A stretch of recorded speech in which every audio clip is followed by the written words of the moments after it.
Dr. Felix Thompson had always preferred the company of stars over people. On this particularly mundane Wednesday night, he sat in the small observatory that smelled faintly of old coffee and slightly burnt toast. The observatory was crammed with outdated equipment and scattered star charts that looked like a tornado had whipped through a thrift store. Felix, in his slightly rumpled lab coat, peered through the telescope, his favorite instrument, as he mused over the latest celestial happenings. "Ah, yes, the Perseids," he muttered to himself, adjusting the focus. "A delightful shower of meteors. Too bad I can't shower the world with my stellar jokes." He chuckled, and the only response was the echo of his own laughter bouncing off the walls. Just then, the radio crackled to life. Felix rolled his eyes. It was probably another instance of the local rock band jamming nearby. The signal faded in and out, mixing distorted guitar riffs with static. Felix made a face as if he had just tasted sour milk. "More like bandwidth," he joked to no one in particular. He wasn't sure if he was trying to convince himself or the universe of his humor, but then, something unusual happened. The static shifted to a series of rhythmic beeps, almost like a Morse code tap dance.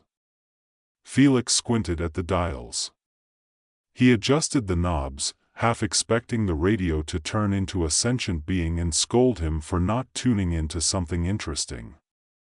Yet the beeping persisted, more pronounced now, like an impatient child demanding attention. Curiosity piqued, Felix flipped open his laptop, the keys sticky with decades of pizza grease, and began to record the signal. "Okay, let's see what you've got for me," he said, the excitement creeping into his voice. The beeping transformed into a coherent sequence, and he gasped. "I've decoded alien languages, but this is something else." Just as he was scribbling down notes, the malfunctioning coffee machine, which had been sputtering in the corner like an angry cat, decided it was time for an explosive outburst. A jet of coffee shot out, drenching Felix from head to toe. "Oh, great," he muttered, dripping with caffeine. Nothing says "brilliant scientist" quite like looking like a barista on strike. Yet, in that comical moment of chaos, something incredible happened. The signal, now clear as day, decoded itself right before his eyes. Felix's heart raced as he read the message, "Prepare for arrival." For a split second, he couldn't tell if the caffeine had finally pushed him over the edge or if he was witnessing a genuine extraterrestrial encounter. The reality of the situation washed over him like cold water. Aliens were coming, and they were probably going to be far more articulate than he was. He let out a nervous laugh, shaking his head. "This is just my luck. The universe sends me a galactic warning, and I'm stuck in a coffee tsunami." But as the absurdity of his predicament sank in, Felix realized he had to act quickly. He had to alert the government before all hell broke loose, or worse, before they assumed the coffee was an alien plot.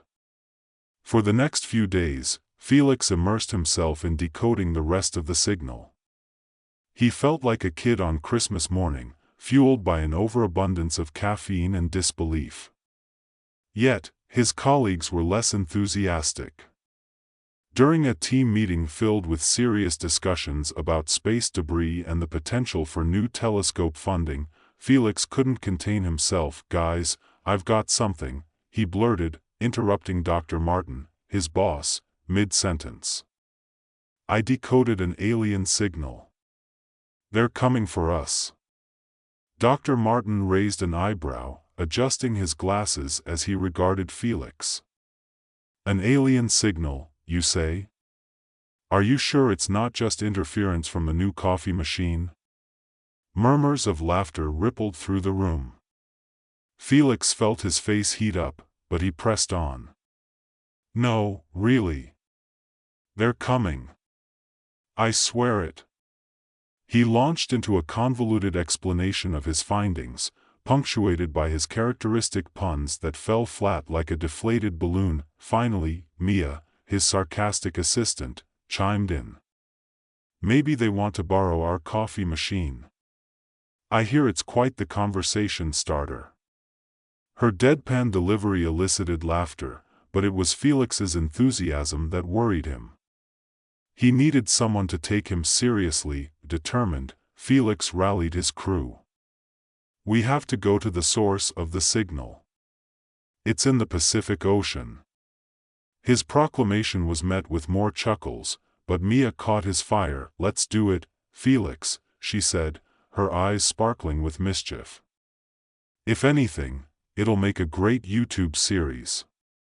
Astronomers versus aliens, who can decode coffee?"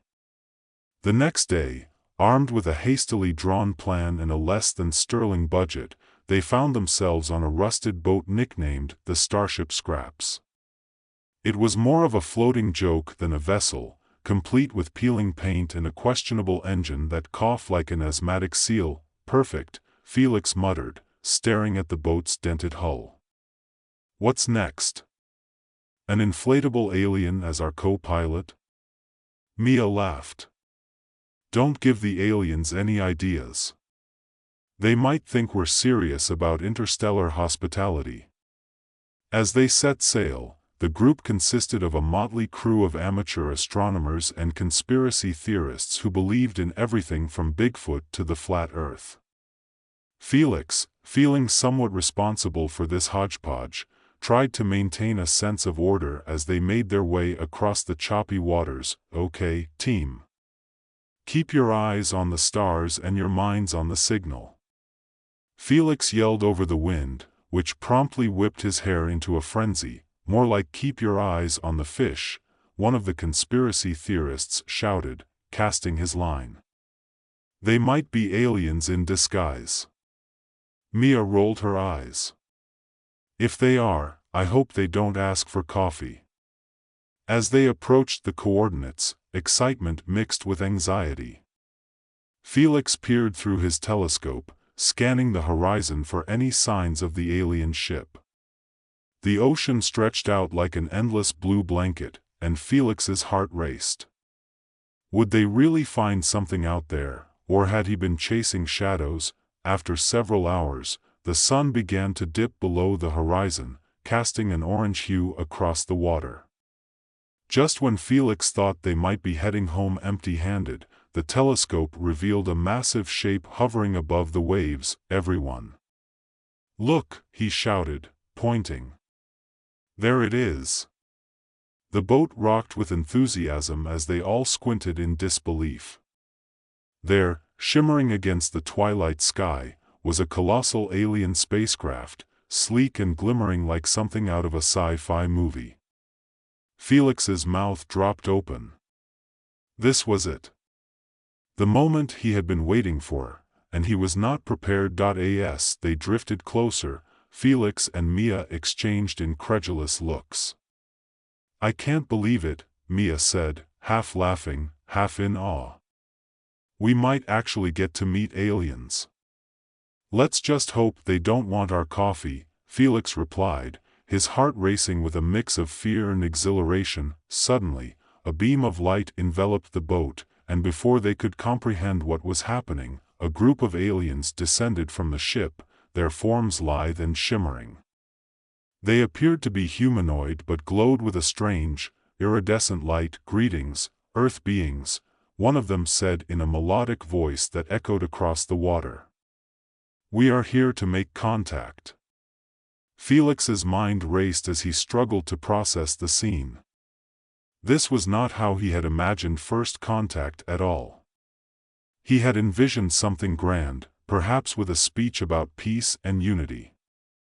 Instead, he found himself standing on a wobbly boat surrounded by a crew of conspiracy theorists, armed only with a soggy notepad and an over-enthusiastic assistant. Hi?" Felix managed, his voice a strangled whisper. "I'm Dr. Felix Thompson, and I think you might have misunderstood our intentions. We're not here to invade or anything. Just, curious astronomers.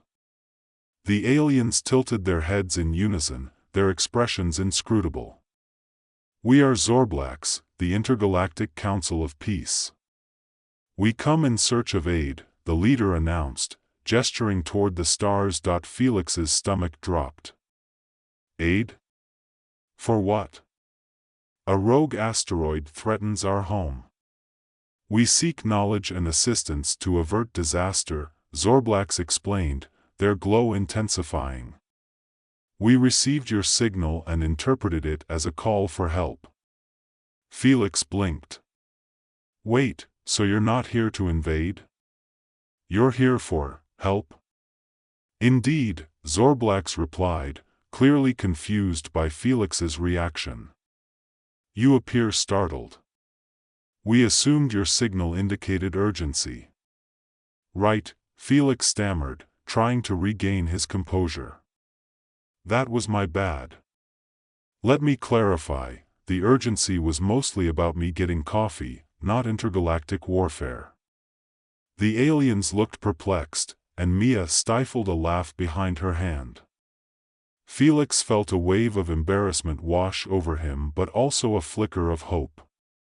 Maybe this wasn't an invasion after all.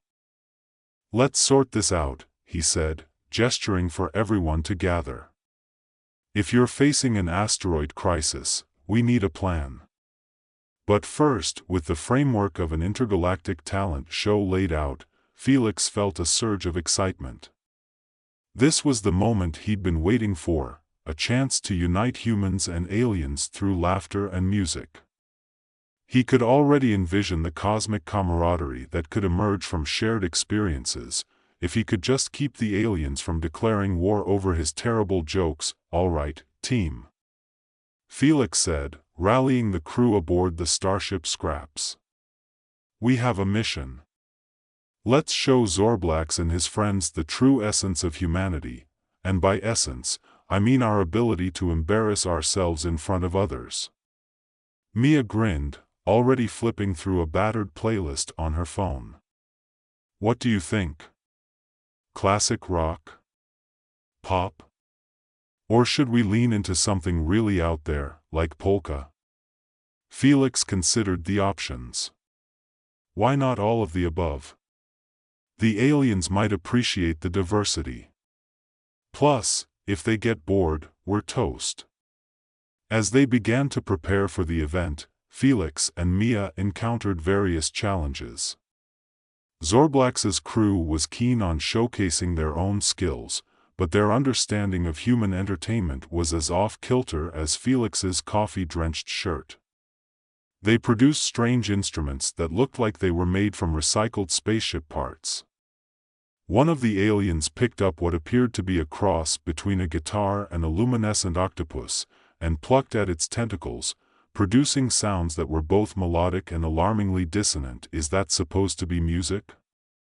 Felix asked, squinting at the bizarre contraption. Zorblax nodded earnestly. We call it the Luminoth. It channels the energy of the universe. Looks more like it's trying to channel my nightmares, Felix replied, chuckling nervously. But hey, we're all about creative expression. Mia quickly set about organizing the performances, blending alien rhythms with Earth's greatest hits.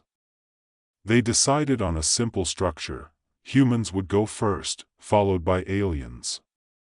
Felix signed up for the opening act, not because he was particularly talented, but because he wanted to set a light-hearted tone. What better way to welcome our new friends than with some awful puns and an off-key rendition of "I Will Survive."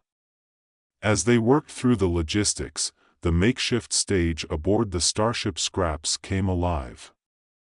With a few crates stacked together and a colorful banner proclaiming "Intergalactic Talent Show, Earthlings vs. Zorblaxians," the atmosphere transformed from anxious chaos into an eclectic blend of anticipation and laughter.